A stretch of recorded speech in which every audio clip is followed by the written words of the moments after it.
আজকে এই নির্বাচনী জনসভার আমাদের এই জনসভার মধ্যমণি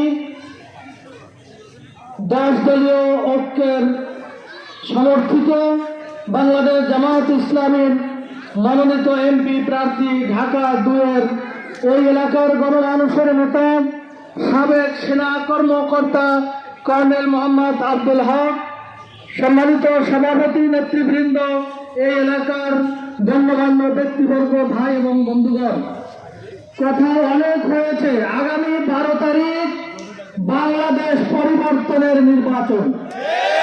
আগামী 12 তারিখ এই দেশ পরিবর্তনের নির্বাচন।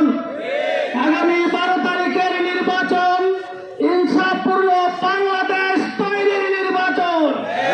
আগামী 12 তারিখের নির্বাচন কোরআনের পার্লামেন্টের নির্বাচন। আগামী 12 তারিখের নির্বাচন কোরআনের রাষ্ট্র কায়েমের নির্বাচন। আপনারা সকলে এই মোহাম্মদ আব্দুল হক ভাইকে ভোট দিবেন এবং এই এলাকার ভোটারদের সামনে আপনারা যাবেন, আত্মীয় স্বজনের কাছে যাবেন। আমরা কোন দুর্নীতি ব্যক্তিকে এমপি হিসাবে এখানে দেখতে চাই না। বাংলাদেশের একমাত্র এখন চ্যালেঞ্জ হলো দুর্নীতি। এই দুর্নীতি থেকে আমাদেরকে মুক্তি পেতে হলে জামাত ইসলামী সহ 10 দলের ঐক্যের প্রার্থীদেরকে নির্বাচিত করতে হবে। আমরা আর পিছিয়ে পড়তে চাই না। বাংলাদেশকে আমরা সামনের দিকে এগিয়ে নিয়ে যেতে চাই। আপনারা সকলে রাজি আছেন?